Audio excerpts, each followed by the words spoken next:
Hey, what's going on, guys? My name is Dr. Boyce Watkins. Welcome to drboycetv.com, the home for intelligent Black people. I wanted to come in and share something real quick that I was thinking about today. I was sitting there and I was watching Snoop Dogg and Kevin Hart on the Olympics, right?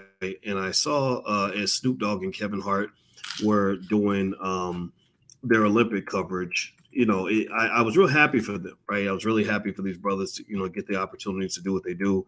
They're very funny. They're very funny, and you know, they do what they do, right? And this is not anti Snoop and anti Kevin Hart, but one of the things I have to tell you is I want to just ask a question. I want to share a screenshot here, and I want you guys to tell me when you see a picture like this, what does that say to you? What does that say to you? You know, um, does that say anything sort of favorable about Black people as a collective? Does that say, that they're almost like a comedy duo? And I bring this up because I'm really trying to think out loud in terms of ways. Actually, let me put the picture back up on the screen. I pulled it down too fast because I want you guys to kind of look at it and think it through with me. But and I know that we have people that love celebrities no matter what, and I'm not here to undermine your love for your Lord and Savior Jesus Christ, celebrities, and everything that you're taught to worship. But really, when I look at that image, I see like Laurel and Hardy, like almost like Step It and Fetch It. I see something that is designed to make white people pretty comfortable. And so the thought that I had today was this: without us, taking away from whatever Snoop and Kevin Hart have done. I mean, Snoop was a great rapper, Kevin was a great comedian. I wanted to lay this out for your consideration. It seems to me that when you are a Black man in America, the only opportunities that you get, the only ways you get a chance to really get out there and make your voice heard is if you're in one of a small number of categories. That means you're either a rapper, and if you speak disparagingly about Black people, if you call Black people the N word, if you talk about Black people like they're pretty much worthless, then you're going to get more opportunities off of that. Like the more you talk, crazy crap about Black people and say terrible things about your own community, the more they'll love you, the more they'll celebrate you, the more record deals they'll give you, the more opportunities you'll get. If you say good things about Black people, then they might cut you off. You might get booted. Comedians, if you're a comedians are friendly and cuddly and fun, and comedians are non-threatening. The comedian Black man is always showing up with a big smile, almost like a clown, and he's not typically seen as any sort of thinker or a person that's going to really challenge the status quo. The only exception, and I give a shout out to him, is Dave Chappelle. Dave Chappelle is probably the only one that might deviate from that. Um, and then you have the athlete, right? And the athlete is big and strong and wins games for white people, and they cheer for him. And you'll see games where the whole court will be full of Black people, and all the stands will be filled with white people. That's what happens. Like you go to a Duke University basketball game, you got a bunch of big Black dudes playing for a big crowd full of white people. So where am I going with this? BB's asking this question, and I understand why you wouldn't quite get what I'm saying, and it's fine. This is what you're used to. This is what you're accustomed to. You're accustomed to seeing the representations of your community fitting into one of those three categories, especially for Black men: comedian, athlete, or rapper.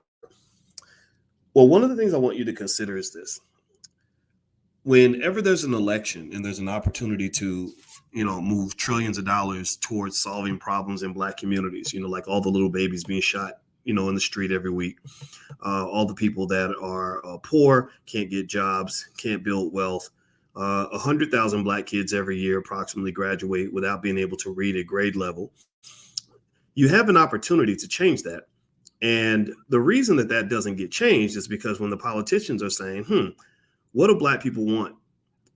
Do they turn to the scholars and the thinkers to ask that question? Do they go to the people like, say, Dr. Claude Anderson, or people in the community, like when Frances Cress Welsing was alive? You don't think Frances Cress Welsing understood some things that Black people needed? Or do they turn to rappers, and comedians? Do they turn to the black people that they know and love, those cuddly Negroes that make them laugh, and ask them the questions? Because if you recall, remember when Joe Biden was running for office, he could have spoke to a lot of intelligent black people who had really strong, critically developed, scientifically based solutions for the many problems that plague the black community. But he didn't talk to any of those people. He talked to Cardi B. And Cardi B told him everything he wanted to hear. And so one of the reasons that your community doesn't make a lot of progress is primarily because you've been trained to worship the puppets. You've been trained to look up to people who don't have any idea what the black community needs. These are individuals that you think that they are successful because you think that being rich and being famous means that you are a successful black person, which right there, that's a flawed line of thinking, because the more money you have and the more white people celebrate you, the more likely it is that you too have embraced white supremacy. I mean, give me a yes or no. Give me a yes or no. Do you think that a white supremacist system would provide extensive economic rewards, power, fame, and riches to somebody who doesn't support the system? Yes or no? Do you think that white people are that dumb that they're going to empower black people who are seeking to undermine their power or to get the resources back? Yes or no? What do you think? No, they're not. They're not. They ain't stupid, right? So one of the things, and again, I just had this thought and I wanted to share this real quick. I'm not even going to make this a long podcast. And some of you may have heard me allude to some of this before, but I was thinking about this today as I saw Snoop and Kevin Hart on NBC and doing their comedy routine. They're really funny. They give really good commentary, hilarious commentary to everything they see. It made me think about how the black man is seen as either a threat or seen as a child. It's not a coincidence that rapper DaBaby is called DaBaby. I saw a picture of DaBaby because children, get that. This is the theme. Children are not threatening. Grown men are threatening. Comedians are not threatening. Serious people are threatening.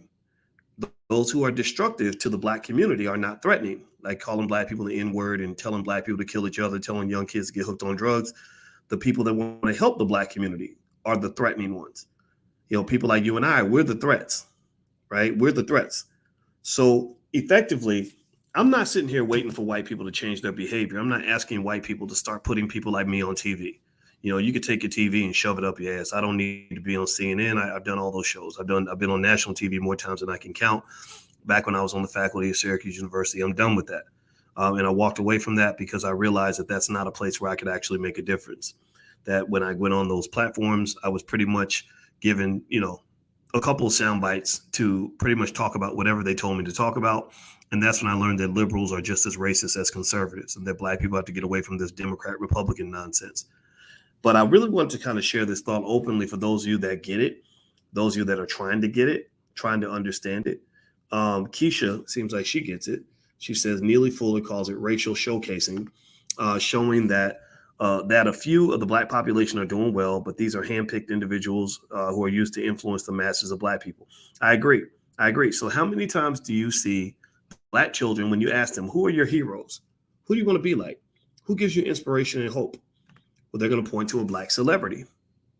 They're going to say, oh, Snoop Dogg gives me hope. Or Kevin Hart came to my school and said, see, I show that if you work hard, you can accomplish anything.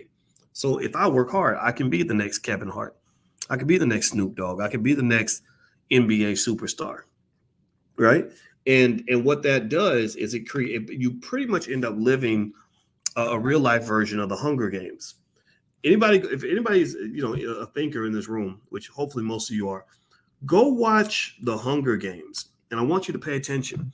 What they do to you as black people is exactly what they do in the Hunger Games. In the Hunger Games, what they did was they would basically take a couple of people out of the oppressed group, and they would give them a wonderful type of treatment, that even the elite didn't receive. They would give them riches. They would make them famous. They would put them on television. and they would celebrate them. They would parade them all over the world so that the masses would see them and they would say, oh, if I behave, if I do what I'm supposed to do, maybe one day I can be like them, right? But really, it was all designed to give you a type of hope that wasn't actually going to empower the masses. Black people are living in the Hunger Games. That's what you're living in. You're living in the Hunger Games. They take a couple of elite Negroes, 1,000 black boys dedicate their lives to getting into the NBA. They pick maybe two. So for every 1,000, maybe they pick two or three.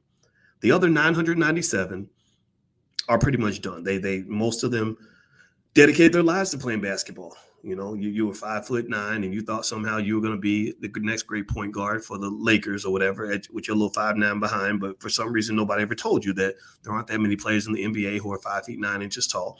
And you didn't spend time doing any of the things that your community needed. You didn't spend time learning how to be a great father so you could raise good black children. You didn't spend any time learning how to start a business so that your community can have industry and job creators instead of chasing jobs from white people. You didn't spend time learning how to simply be a healthy human being physically and mentally so you can add value to your community. You didn't spend it. No, you spent time, maybe not just dedicating all your life to sports because some athlete came to your school that they paraded in front of you and made you think that if you work hard with your little 5'9" ass, that one day you could be the next LeBron. And so you dedicated your little 5'9" butt to not just basketball 24 hours a day, 7 days a week, but you also kind of got into the culture of it all, right? There's a culture that comes with this stuff, right? The culture tends to be, the women and the weed and the liquor and, chasing hoes and throwing your money out so you can have a big chain or whatever, because you made all city. So now you got the chain and the women and the hoes and whatever else you got around you. And that you fit into that culture, that unhealthy, toxic lifestyle is being promoted to young black men on a consistent basis.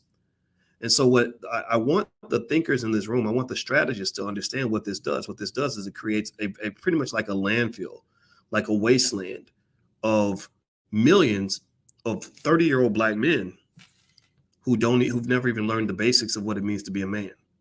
You've got millions of black men who never really even learned how to read. Don't know how to think strategically. Couldn't think their way out of a paper bag. I'm not making fun of them at all. I promise you, I'm not. I'm just telling you what I see. Maybe you played a couple years in college or whatever, and you're still addicted to painkillers. Maybe you got 5 or 6 babies, mama, spread out all over the place. Maybe your life is a mess because nobody ever taught you how to play the game of life. They taught you how to play the game of basketball, but nobody taught you how to play the game of life. So I'm not really anti-sports. I like sports. I was one of those kids myself. I used to play basketball, football, all that stuff. I did all the sports, and I was fastest. I was faster than every single player on the entire football team. So they recruited me hard for football because I had big muscles and I was super fast. I raced the fastest guys on the football team. I swear to God, I'm not making this up. And I literally beat all of them in the 100-meter dash. Not making this up. So I was right there in that culture, and I remember thinking that maybe I would be an athlete one day. And in hindsight, I look at that and I think about how crazy and ridiculous that was to even think that. But at that time, that was all that was really presented to me.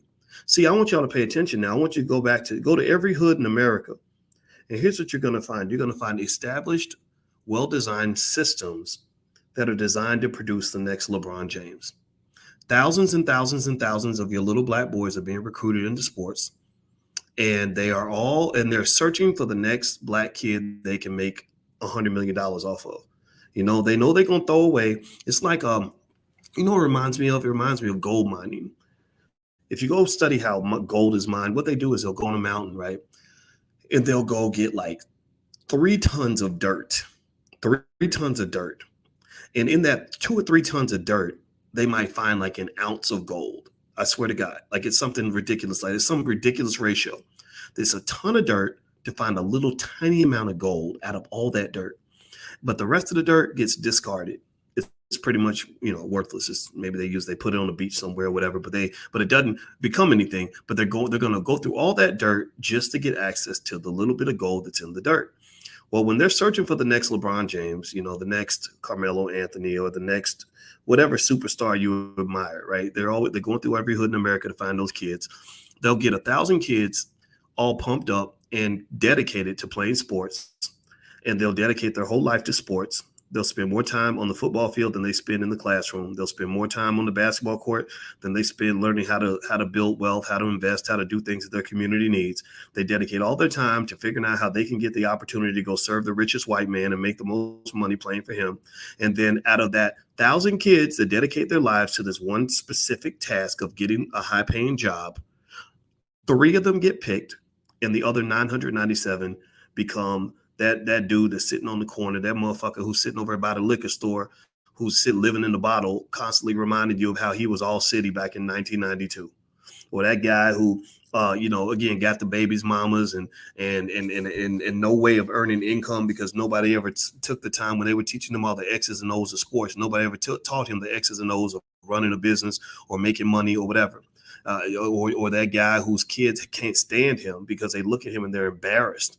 They're embarrassed that you're their father because you haven't done anything with your life other than what you might have did on the football field or the basketball court. Now, I probably sound mean when I'm saying this, and people just think I'm a son of a bitch, and I guess I am. I probably am. I accept that. I acknowledge that. But I can also tell you that I'm a black man who's sick and tired of it all. I'm just sick and tired of it. I'm sick and tired of it to the point where I can't be quiet about it. I see it very clearly right in front of me, and I don't have a lot of patience for the people who choose not to see it. I don't have a lot of patience for the Negro naysayers who find a problem for every solution. I'm sick and tired of the fake political leaders who claim to be solving problems when they're really not. I have no room for people that are so addicted to white supremacy that they can't understand that white supremacy is your number one problem and you are the number one contributor. If white supremacy was a presidential campaign, y'all would be the number one donors up in this motherfucker. Like y'all donate more to white supremacy than anybody else. I explained to you this morning, for example, how all of us are raised to believe that somehow going to these big white universities and going $100,000 in debt is going to somehow shrink the racial wealth gap. And it wasn't until a white person wrote about it in the Wall Street Journal that people started believing me. But if you go check my record, I've been saying this for 15 years. I taught on college campuses. I've been saying this since the early 2000s. I've been saying this. I've been saying that taking on all that debt and just to get a job and without any skill to start a business, any skill to invest, no ability, no understanding of economics is putting you in a hole that you can never climb out of. Most Black college graduates can't even repay their student loans. So the Wall Street Journal finally confirmed to you, and maybe people will believe it because a white man said it. They said, oh my God, the racial wealth gap is actually growing from college attendance. Now, this is not anti-college. You can go to college if you want to. I don't care if you go to college. It's not going to college is not what ruins you. It's when you go to college and you don't learn the things you need to learn in order to be successful. It's like when I went to college, people used to tell me, well, don't go up there, don't go on campus and partying and stuff, because if you go to all those parties, you're going to flunk out. You're going to flunk out. And I used to think, if I go to college, I better not go to no parties, because if I go to parties, I'm going to flunk out. No, my sister is a medical doctor. My sister went to every party on campus, and she had straight A's all the way through college.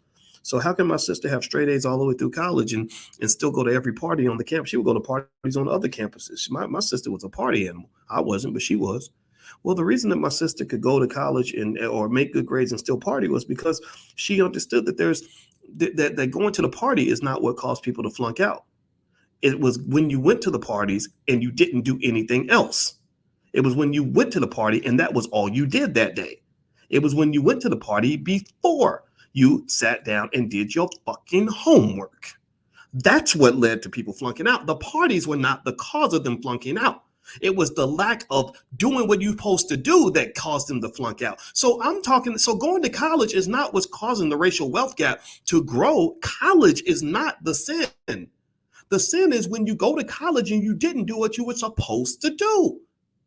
The things that you're supposed to do before you get on that college campus are you're supposed to learn the things that you need to survive in this society. That means learning the things that your community needs. Black people don't need more high-paid Negroes working for white folks. Your HBCUs are doing you a disservice when they constantly brag to you about how many Black people they sent to go work for big white corporations.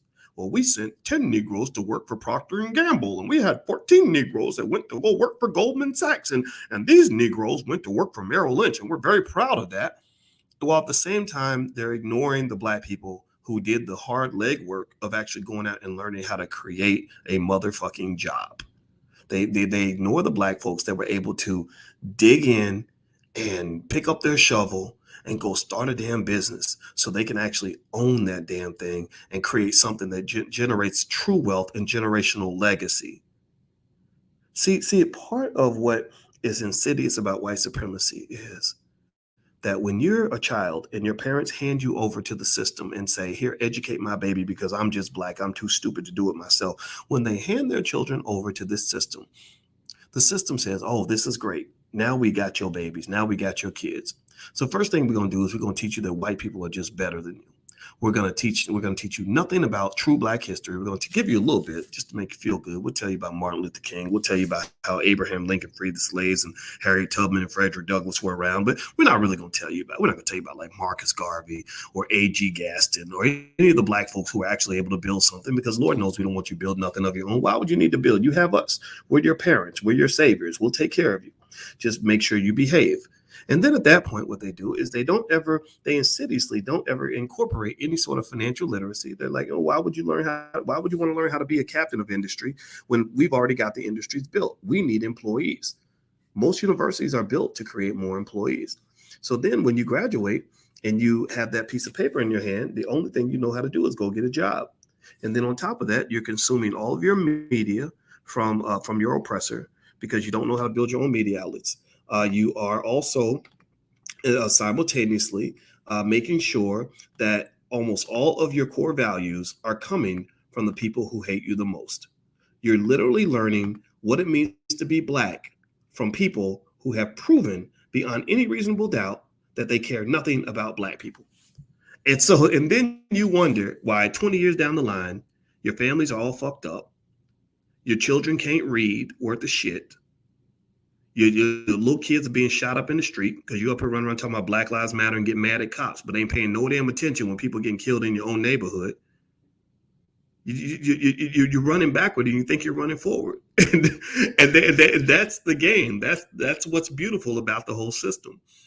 And here's the thing though, and then when a critical thinker comes along, when somebody like myself, and there's some other people out here that I think can break this down pretty well, and they come along and they say, here's what's really going on. You don't pay attention to them. You don't give those ideas nearly as much attention as you will give a rapper who's addicted to drugs, rapping about how many women he fucked last week because you think he's a successful Negro because somebody put him on TV and somebody gave him some money. Like I guarantee you right now, there's a few hundred people listening to this podcast right now. I bet you that if I was some rapper who beat up my girlfriend and robbed a bank and gave all my money away and I don't take care of my kids, I would have 30,000 people listening to me right now. So why would you expect nothing but failure when you're being trained to get your instructions from people who are epic failures in every single regard? I mean, I want you to really think about this. Don't you think that if the teacher is stupid, that the students are going to be more even dumber than the teacher? That's our big problem. We have a community where stupid ideas are being fed to you on a regular basis, and we take them in hook, line, and sinker. So let me do me a favor, hit the thumbs up button, hit the share button, hit the subscribe button, and we're going to break some of this down at the All Black National Convention. Actually, if you guys want to come out and if this is your thing, you're welcome to attend. It's going to be in Orlando at the end of October. So, actually, if you haven't got your hotel room, you can get a hotel discount. abnchotel.com is where you can actually go to get that. That's I'll put the URL on the screen. It's right there. And so that's where you can actually reserve your hotel room. The tickets go on sale next week if you'd like to join us. Now, somebody made a comment that I thought was really interesting. It looks like he says, I totally agree. Ronald says, I totally agree, Doctor, and your friend Charlemagne the God is one of the individuals you speak of. I don't know what you mean by that. Charlemagne and I haven't talked for 2 years, so I think it's, I don't really know what you mean when you say he's like my best friend, but I do know him and we have talked. He's been very kind to me. But last time I spoke to Charlemagne was, I think, 2018. So I know Kwame Brown told you that me and Charlemagne are best buddies or something, but you need to learn how to do your research before you start talking about things you know nothing about. Let's see here. Link X says, I hate to be part of any white supremacist system, but you need to start somewhere to get capital. That's another thing that I think has to be addressed as well. This idea that you can't do anything until white people start giving you access and opportunities.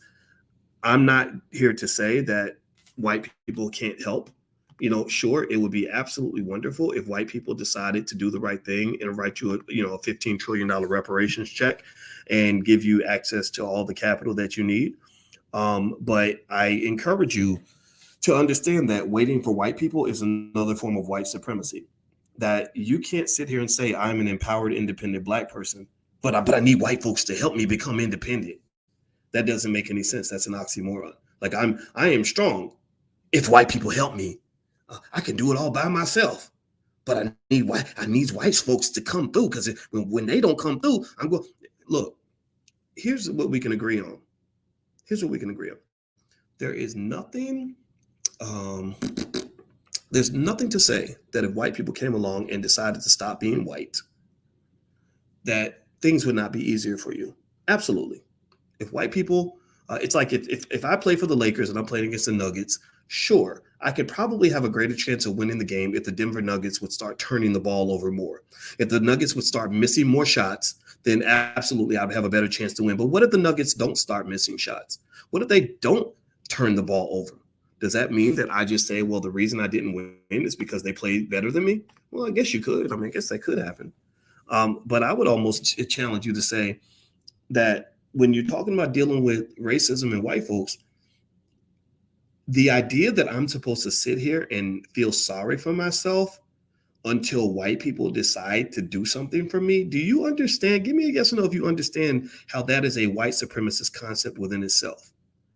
That literally this idea that me as an able-bodied black man, I got a working brain, I got working arms and legs, I have people around me with all kinds of talent, I got all kinds of hopes and dreams and capabilities, but yet I'm going to sit here in the mud until a white man comes and picks me up out of it. Do you understand how ridiculous of an idea that is? How you're literally undermining your own power? You might as well chop your own balls off yourself, because you completely emasculated yourself as a black man, and even black women. You completely unempowered yourself when you somehow have been led to believe that the only way you can do anything. Because I saw that. I saw people today. They said, well, the reason we can't build a Black Wall Street is because white people keep burning it down. Well, the reason we can't start businesses is because white people won't give us access to capital. I hear all of that. So what if they say, so what you're basically saying is that you can't get liberated until somebody gives you your liberation. But that statement in itself is you admitting that you're not capable of obtaining liberation, because most people that are liberated had to create their own liberation. They had to fight to get their liberation. So what I would so what I want to say to you guys is, when you're talking about what's happening in the society, let's go back to the basic idea. I got a meeting in a couple of minutes, and I just wanted to share this thought real quick because it was on my mind today. I think you got to pay close attention to who you see actually leading the community. Look at the people that are being put out that are most prominent. It doesn't mean that they're all bad. It's not their fault. The system, I'm not blaming a Kevin Hart and a Snoop Dogg or whoever for being what they are. Kevin's really funny, I guess, and Snoop is funny too in his own way. But just understand that white supremacy is never going to select and elevate the black people who are going to challenge the white supremacist system. The only way for black people to really get around white supremacist systems typically is for them to build alternative systems. So that means that your children, instead of learning how to survive within the pre-existing system, pay attention now, instead of them learning how to survive within the system that is run and owned by white folks, your children, their most important thing you can teach them is how to develop alternative systems for themselves. So all that time they're spending in school, most of it is being wasted because they're being taught a whole bunch of stuff that's only going to make white people rich. You're being trained to be employees. You're being trained to be professional football players. You're being trained to go to college and go $100,000 in debt. All those activities make white people extremely rich. Going to college has never improved the black wealth condition. It has only made white universities rich, because they took all your family wealth to give you that piece of paper so they could pass you to another white person so that you could make the white corporation rich. They passed you around like an economic hoe. They ran a train on your ass and you thought you was in love. That's what they did. They passed you around like Cardi B on a hot Saturday night. Let's do better than that. It's time for us to grow up. We cannot let people use us in this way. I'm not telling you not to go to college. Do not go around spreading the propaganda saying that Dr. Boyce believes black people shouldn't go to college. That is not true. If you want to go to college, you want your kids to go to college, go to college. College is fun. I've taught on college campuses for a long time. I understand why people think that going to college is the solution. I used to think it was the solution too. College is fun. Going to college is not the crime. It is when you go to college and you only learn what they teach you. Your education as a black person needs to be separate from the education you receive as a white person. White people can typically only teach you how to become a better white person. And you're not going to be very good at it because your black ass ain't never going to be white. I mean, sure, you can go take in all their information. You can go sit in their spaces. You can go be a part of what they're doing. But look at the black middle class. Look at how many educated black people you have out here who have literally become scientists at dissecting and analyzing all the ways white people treat them like crap. They can sit around all day with some fancy restaurant with a glass of wine and talk about how badly white people are treating them on the job, how hard it is for black people when they're trying to get opportunities, all the microaggressions they receive from the white lady down the hall. They can talk about that all day long. And the reason they do all that talking is because nobody ever taught them how to do any building. Because a person that knows how to build, a person who has their own, who can create their own opportunities, doesn't sit around complaining about what somebody else is doing to them. You know what they do? They pack their shit and they get the fuck up out of that place. If you can't respect me and mine and what I'm bringing to the table, I ain't got to be here. If I'm in your house and you start disrespecting me in your house, what you think I'm going to do? You think I'm going to sit there and complain about how you're disrespecting me inside your house?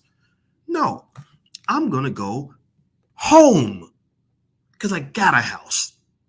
Me and my wife have a home where I am loved, where I am respected, where I call the shots in that motherfucker. I don't need to be in your house. So if you can't respect me in your house, then I'm going to leave and go to my house. Black people tolerate tremendous amounts of disrespect in the existing economic system because nobody taught you how to build a goddamn house. That's your number one problem. That is the one thing. That is the one thing that if we get that through our thick heads, that will change this whole racism thing and flip it on its head. There's only one group of people in America, in the black community, that knows how to close the racial wealth gap. Only one group of people in our community that knows how to close the racial wealth gap. It's not the people it's not the lazy people. It's not the thugs. It's not the entertainers. It's not the Negroes that went to college and got a good job. It is the people that know how to build and the people that are investing and the people that have common sense. It is the person who says, maybe I went to college, maybe I didn't, but that doesn't matter because either way, I learned how to start another business so that I could have side hustles and extra streams of income, or I could develop my own organization in the event that this organization does not accept me. And I have options for myself, which allow me to build. Also, it is the person who says, you know what, I'm not going to take in this culture that's being fed to me from rappers who are telling me to blow my money on Birkin bags and Gucci and all this other stuff. I'm going to take my money and keep what I have and invest it so that that money can grow so I can build generational wealth for my family. It is the person who says, I'm going to educate myself on how the world works so that I can get what I want. And I have thought about what I want so I can go get what I want as opposed to going and chasing what everybody else is telling me I should want. Everybody else is telling you that you should want these things that don't have anything to do with your ability to be truly empowered and free in this society. So most people can't get free because they don't even sit around and think long enough to even know what freedom looks like. They don't know. They just get it from the TV. And everything you're getting on TV is typically ignorant. It's stupid. It's self-destructive. It's backward. It makes no damn sense. Freedom must be tailor-made. You can't buy it off the rack. It's something that must be made custom to your situation. Black people have a specific set of problems that we're solving, and these problems are easily solvable, but you have to engage in the very difficult task of erasing and breaking away from the brainwashing that you're given since birth. That is what the challenge is. I don't worry about the racial wealth gap for certain people. As far as I'm concerned, talking about white people having more wealth than black people, that only applies to people who are still stuck in the matrix. Many of you right now in this room, I know for a fact, have more family wealth than 90% of the white people that you know. Well, how is that? Is that a miracle? Did white folks give you permission to do that? Did you just get lucky? No, you thought different. You took a different path. You didn't follow the sheep. You went off on your own and you created a pathway that allowed you to have a life that is inaccessible to most people. And then somebody comes along and says, "Oh, well, you're part of you must be part of the go along to get along gang, or you must have got lucky. Jesus must have blessed you, No, you just didn't fall for the okie doke. That's it. Everything that's unique and special in my life occurred because I wasn't afraid to go off the beaten path. I never tried to fit in. I never wanted to fit in because I felt like something was wrong. When I was 18, I said something's wrong with this culture. I'm not trying to fit in with this stuff. This does not end well. Will not take me to a place where I'm going to feel free and empowered. I want to be free. Remember, freedom is custom made. It doesn't come off the rack. So stop following the crowd. Figure out your own path. So just to circle around, when you talk about things like going to college or how you build your wealth, I'm not saying there's anything wrong with college. I'm not saying there's anything wrong with working for people. None of that. Some of y'all got jobs now. I'm not judging that. What I'm saying is that there are certain fundamental things that a Black person must learn in order to achieve freedom. And you must make sure you get those things. If you do not get those things, you will always be in danger. That's it. I got to go. Thank you for listening. It was great talking to you. We have book club on Wednesday nights at 8:30. If you'd like to join our book club, we're reading Black Labor, White Wealth by Dr. Claude Anderson. You can go to blackkeystogreatness.com. The URL is right there on the screen. The book club is totally free, and it's right in the Black Business School. And also, if you want to get your hotel for the All Black National Convention, which is at the end of October in Orlando, you can go to abnchotel.com. The tickets go on sale next week. We're going to have a lot of panels on everything from politics to crypto to starting your own business. We're going to help people with speed dating. Like, you're going to get to meet people if you want to date and meet somebody else if you're single. Also, if you want to network, we'll have speed networking and a masquerade ball and just all kinds of fun stuff. So if you'd like to join us and hang out with us, feel free to get your hotel at abnchotel.com. And then also the tickets go on sale next week. So thank you for listening, guys. I appreciate you. I got to get out of here. I got a meeting in a second. Hit the thumbs up button on your way out. I'll talk to you soon. Take care. Peace.